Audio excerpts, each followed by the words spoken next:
Hello everyone and welcome back to the Half a Story podcast. This is episode 4, can you believe it? So here we go.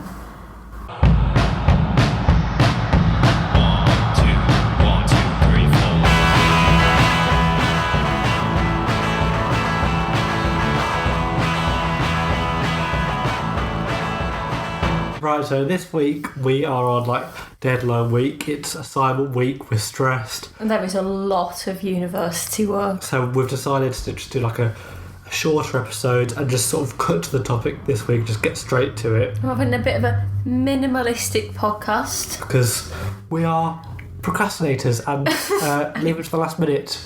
So we decided, Liz decided because she's good with the topics, that this week's topic would be on about post-football retirement, going into management, punditry, etc. The person that made me think of this was ye old Wayne Rooney, considering how Derby are going down the Thomas Crapper. Really?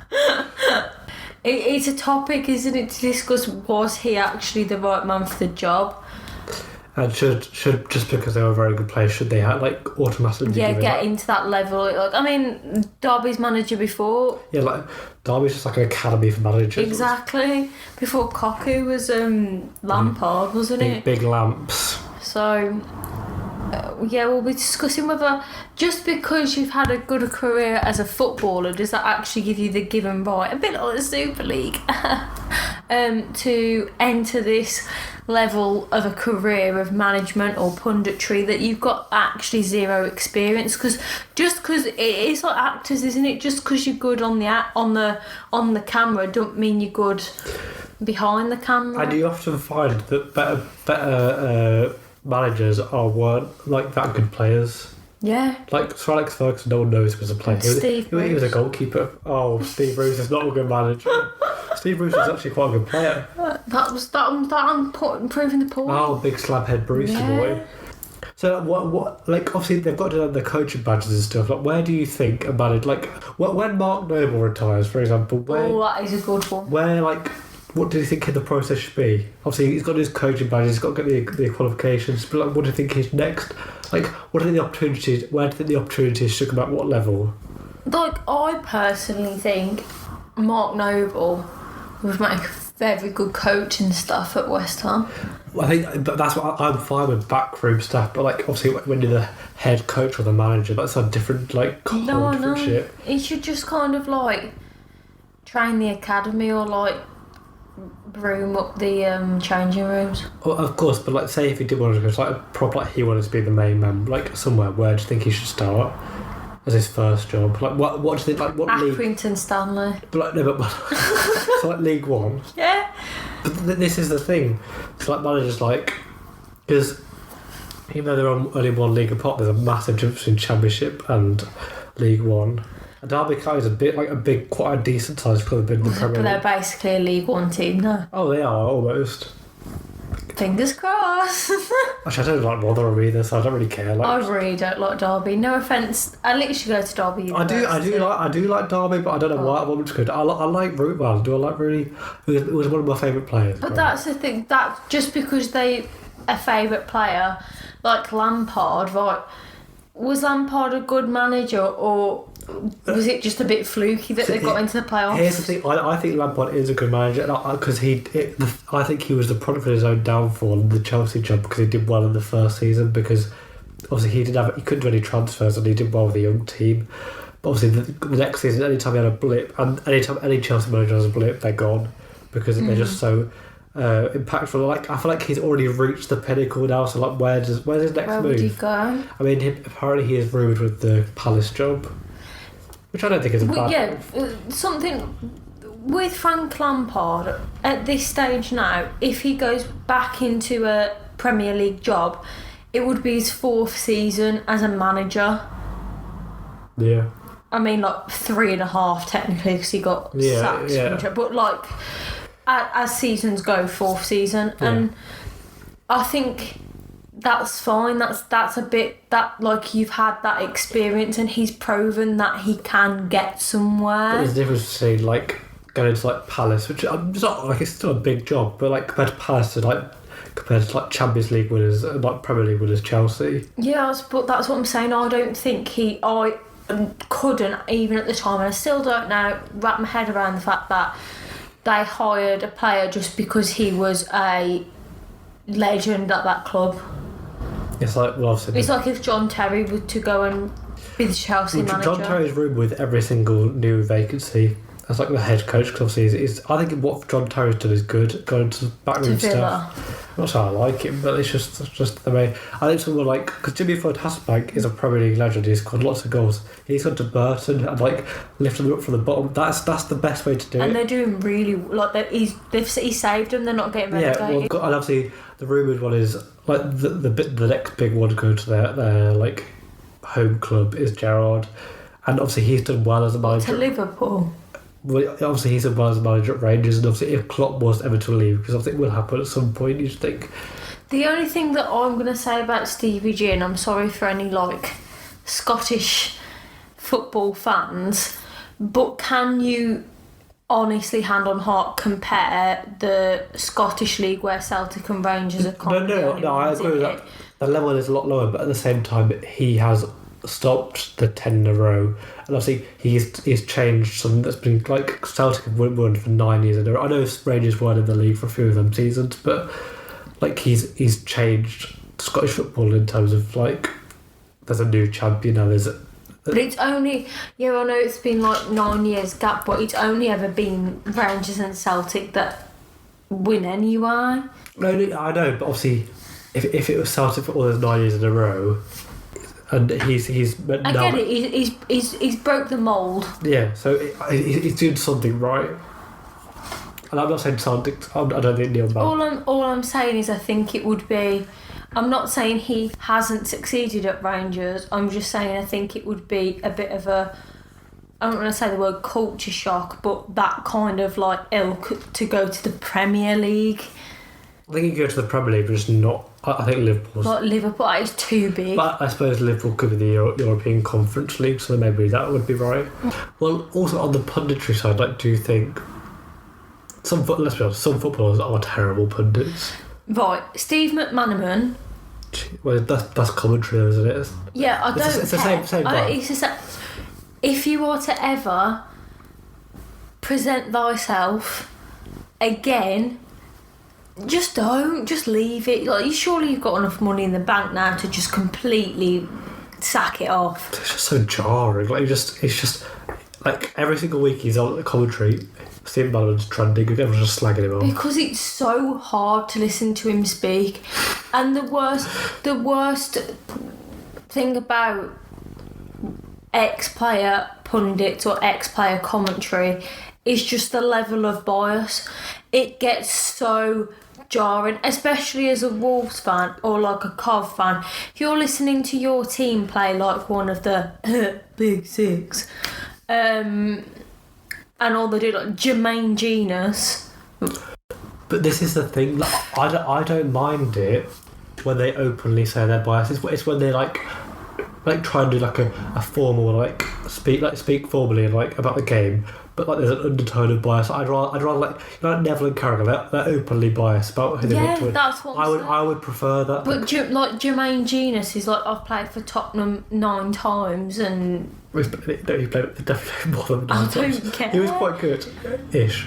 How many times did I notice him play for Tottenham? 9. That's how many times he played for Tottenham. About 5. He still played over there. Exactly. So that's all that matters. But what I'm saying is that's another thing to take into consideration. Like, as a journalist, you get told you can't put bias out there like, if you were to be commentating on a match or writing a match report, if you were to put bias in it, you'd have your boss on the blower saying... Get you in trouble. Exactly what you're doing. But why, if you're an ex-player, are you allowed to be biased? Yeah, I know what you mean, but I don't mind it. I just mind it when it's like...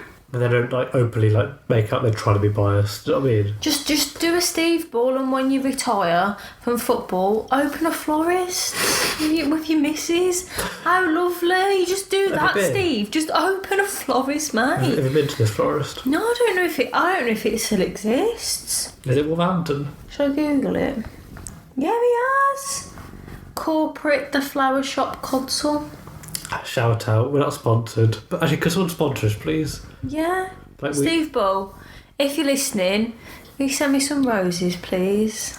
But like, also like, it winds me up. I'm like, I don't know if you. I don't think you'll agree with me on this one, but when people say that because they didn't play at a certain level, they shouldn't be pundits. I think anyone can speak about football. It doesn't matter if you've played on the pitch, and it's like.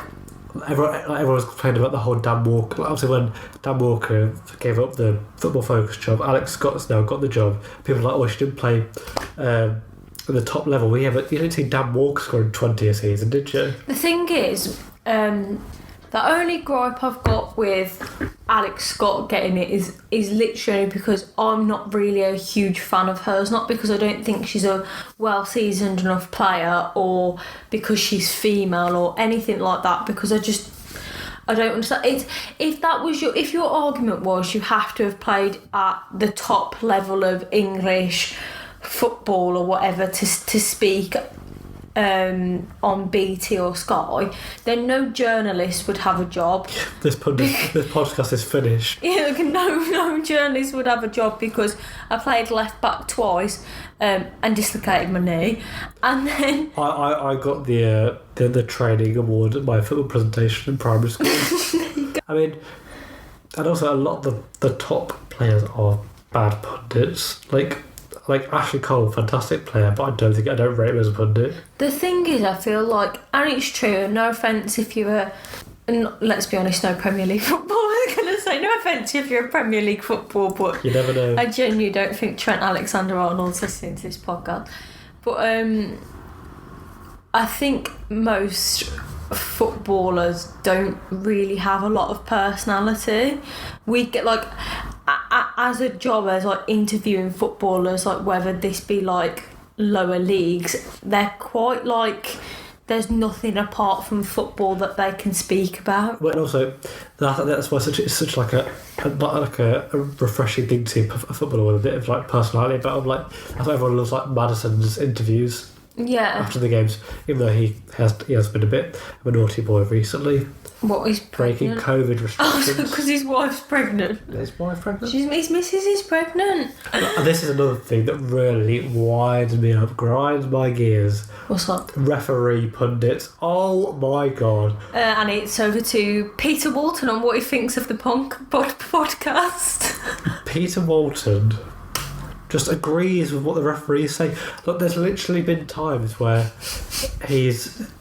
like he said, oh, I agree with the decision that the referees made. VAR's changed it. So his mind has suddenly dramatically changed. Like this man is getting paid for this. It is probably like 4 times what the NHS get paid. Actually, more than that probably. He's like about 100 times more than what the NHS is getting paid. It is awful. Just to agree with what his ex-colleagues say. Like, do you know how mad that actually is? It's embarrassing. It is embarrassing. And there's Noel Gallagher. Edmund. Not Noel Gallagher. What's his name? Dermot Gallagher. on Sky, just ref watch his big red head. Like, and he just it's annoying. Like, well, what are we paying you for? Well, I'm not paying you, but yeah, but like surely some taxpayers' money goes into them. Yeah, no lefties allowed. But that's what I'm saying. Like,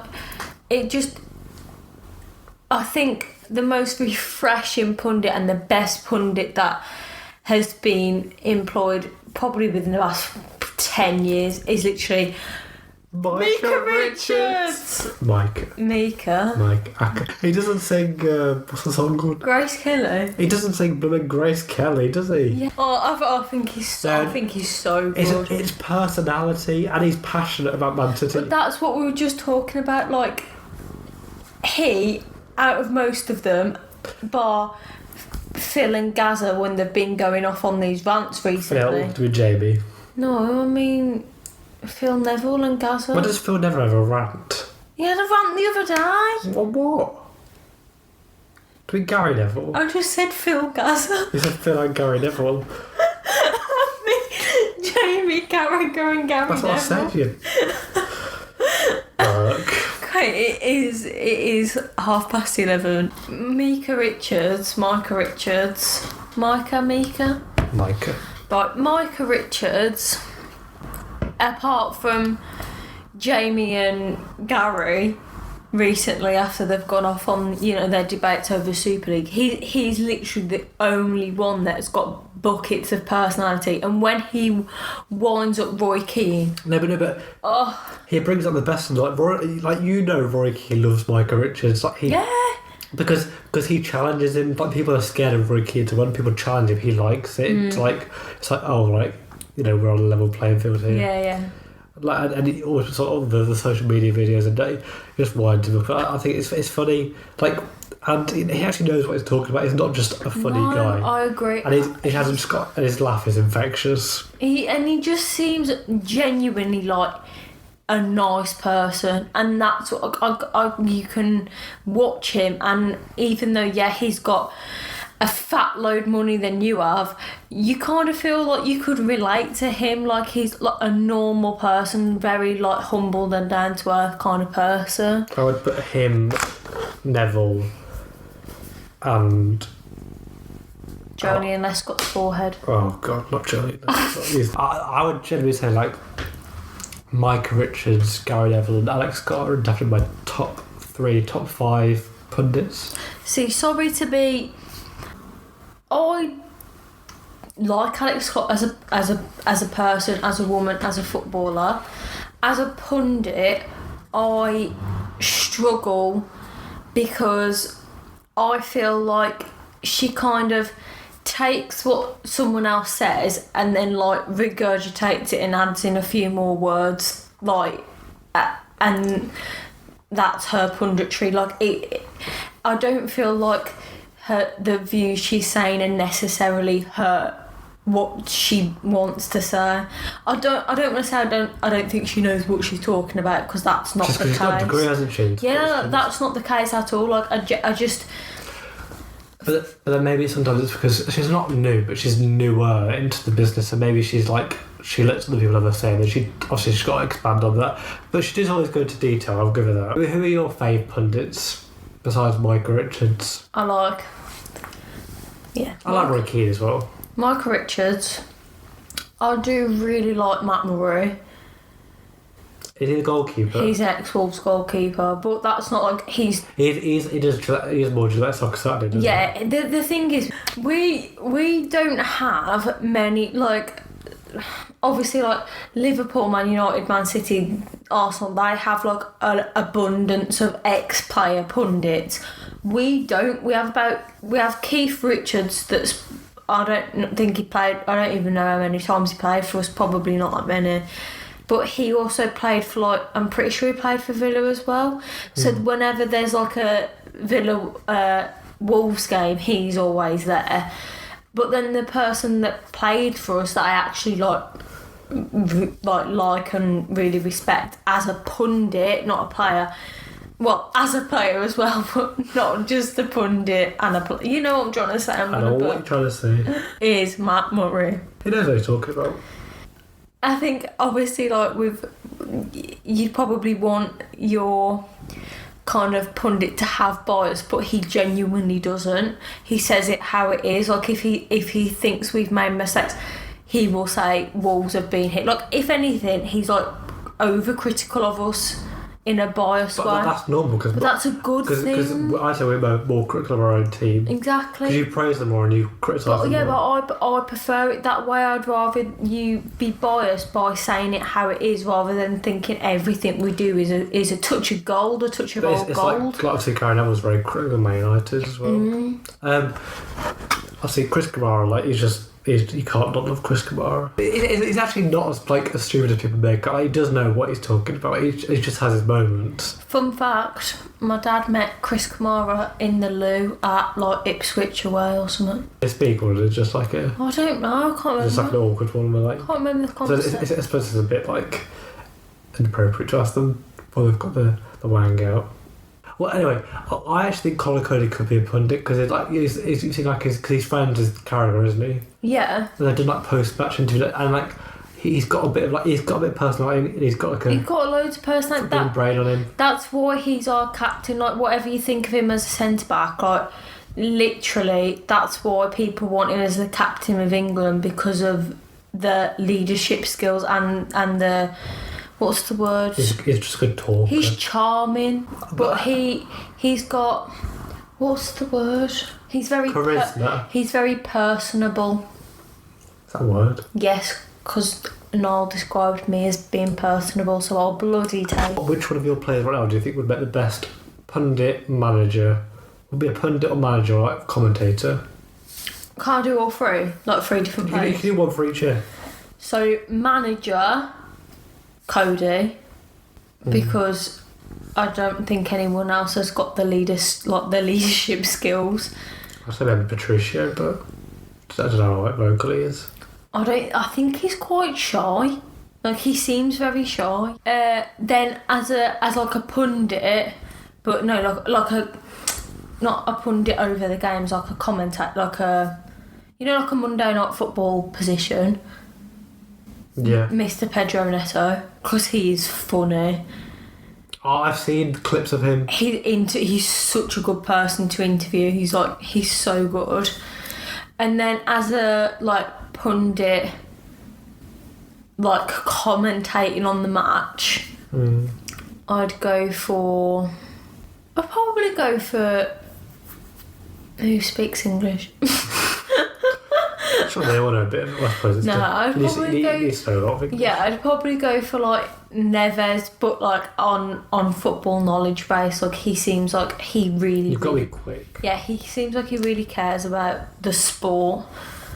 I don't know whether to do commentary because no one's going to care. Do you know, fun fact, Pedro Neto was a like a roller derby person before being a footballer. A what? He was like a roller skater. It says the sport in roller hockey. He was a roller hockey star. Cool. There you go, fun fact. I think his dad was like... Maybe you could commentate on roller hockey. Beautiful, stunning. I mean, I'll do commentary, not that anyone will be as bothered, but my family might be interested. Manager, I think you always go for like more experienced players like you. So I'd probably go Liam Kelly, the big captain, centre of the park. Got knowledge. So why I went for Cody? He's a captain. I suppose for me it's easy to pick the pundits and commentators because they're all English. But most of them are English. Pundit, who'd be a good pundit? Who's a good talker? I think Matty Godden would be a good pundit because I think he's got a bit of charm, a bit of personality. Seems to be a nice man. Like, got a bit of something. Football knowledge of it. Obviously, and I think the thing you find about like lower league players, obviously, they've experienced football on different levels, like lower levels. They've probably gone to like different clubs, so they've chucked around on loan, etc. So whereas the higher you go, obviously they've only had like one track way of football. Do you know what I mean? So they'll be a bit more like closed-minded. Commentator who speaks fast. Me. Morosi would be a good commentator because he's not. Is he English? Get the Google out. He sounds like like Bellerin. Yeah. He's like him. I think like he's not English, but he sounds like he's a road man. He's bloody Slovakian. So Morosi, but he sounds like he could from like East London. Like, and our goalkeeper. Ben Wilson. So I reckon either of the goalkeepers, Morosi or Wilson, could be a good commentator, a bit of personality, like a bit of wit, or pundits.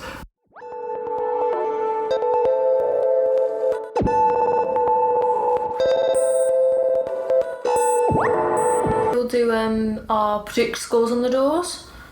I did very well. Last weekend I got almost all of them. Yeah, I did really well. You did get the West Ham one, but but apart from that, I did very, very well. We both got the Sheffield United one, which was funny. We knew that. You just knew it. You saw it coming.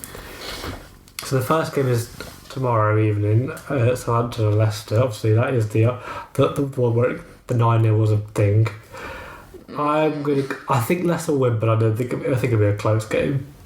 Obviously, you can't seem to stop Iheanacho at the moment as well. Leicester are on a bit of a also, that was like the semi-final for the FA Cup 2 weeks ago, a week ago. I just think Iheanacho is just unstoppable at the moment. Like how Iheanacho is thriving in new Leicester attack. Well, actually, no, Iheanacho is unstoppable, but I'll put him on my fantasy team. He'll probably get sent off or get injured or something. Yeah, definitely. So do you think Leicester are going to win? I'll go. I have a feeling it will be a draw. I'll go 2-1 Leicester. I'll go 2-2. Palace City. City midday. 3-1. Yeah, a 3-0 win for City, I think.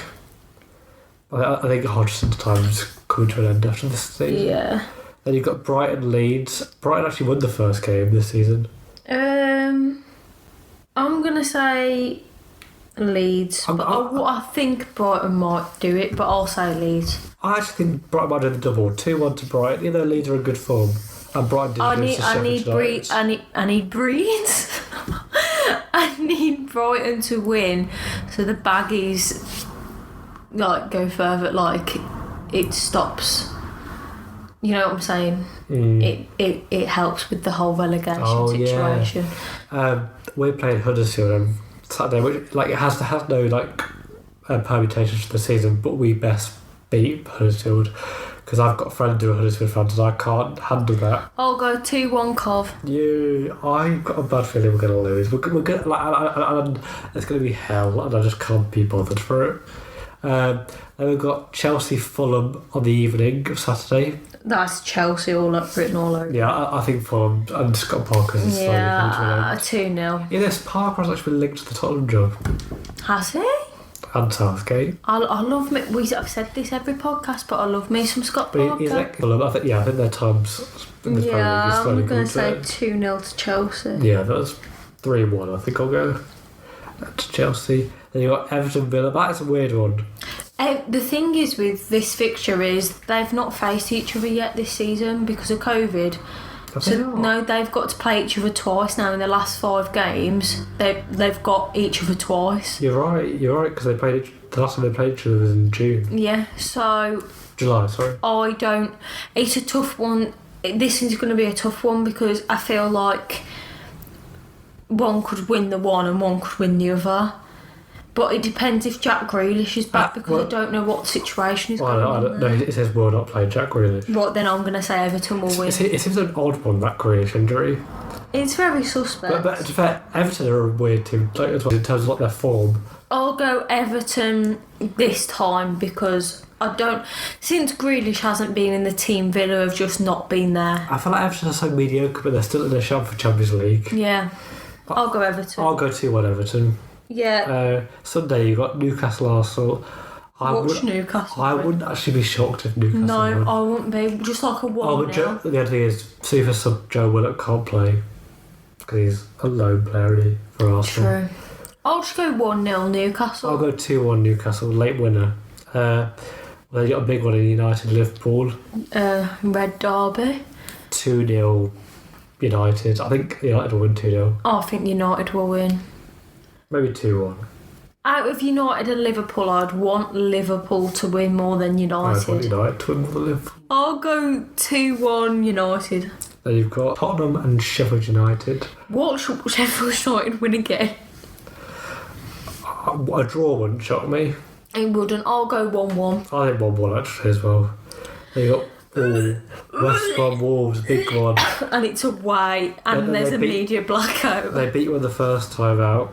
Which was very controversial, and I do not go on to... If we do not win, I very likely see Nuno pedalling away. Straight after the game? Not straight after, but I think that will put the nail in Here's his a question, coffin. right? So obviously, there's potential that this could have been a game where you send West Brom down. West Brom now can't go down. If you beat West Brom, right, and obviously they're pretty much almost there, does Allardyce leave before they get relegated? Watch him do it just to be a class, a grade A arsehole. I am personally not predicting this game. I don't want to. Especially after the last game. Yeah, I don't want to. Bloody Burnley. I don't want Bloody to. Burnley. I don't want to predict. I'm going to go draw 1-1. No, you should win, but I think it'll be a draw. Right, I'm not predicting. Burnley, West Ham. Burnley 4-0. I think Burnley might win. I'm sorry, Jack. I think 2-1 Burnley. They're a weird one. And Chris Wood. Who do you think they'll win? Draw. 2-2.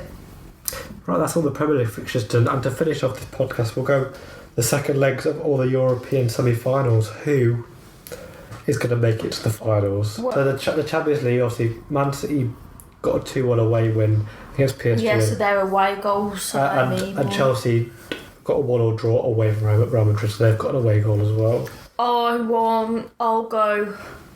It will be something like 3-2, but City will go through to the final. So who do you think the final will be? City, Real Madrid. You don't think Chelsea's away goal, so they'll help them? I don't want it to be an all English final. I think that's boring. Yeah, like for patriotic reasons, yes, but then I suppose for actual footballing reasons, no, it's boring. Yeah, we should have a Super League. Oh, excuse me. That's a good idea, that. Yeah. Actually, patent pending that. Yeah. That sounds quite good. I think it might be Man City, but I think it'll be Man City Madrid or Man City Chelsea. I think Man City will win. And I want Man City to win the whole thing. I think I've said this before. I really like Man City. They're so good to watch. They're just one of those teams that I have a spot for, like in the top 6. Even the Super League, even after the Super League. The thing I'm going to say about City in the Super League situation is they're the only club not to tweet like that stupid tweet, like Europe's big teams are pulling away to make a Super League. Like, they didn't tweet that, and they didn't really say anything about it apart from when they said they were pulling out. I suppose you can't blame the players and the manager either. Yeah. And then the Europa League, Arsenal have tonight, they've lost 2-1, but they did get a late away goal, even though they played horrifically, and United won 6-2 at home. So you've got it's going to be United at the final. It's going to be United over Roma. I think it'll be United Arsenal. So I think United Villarreal. I think City Madrid, Arsenal United. What do you think? So you think City Madrid? Yeah, City Madrid. United Villarreal. We'll have to see out next time. See how it pans out, boys and girls. Quite a lot of the time I'm completely wrong. But last week I did alright, so thank you very much for listening. I hope this shorter one wasn't too compact and rushed, and I hope tediously boring. I hope we got something out of it. Thank you very much for listening, and hopefully our deadlines are done and we're having a good time. Yeah, chin chin, and here's to hopefully us passing uni. Bye. I was on milk and a cart of Fosters. Bye. In a bit, cheerio.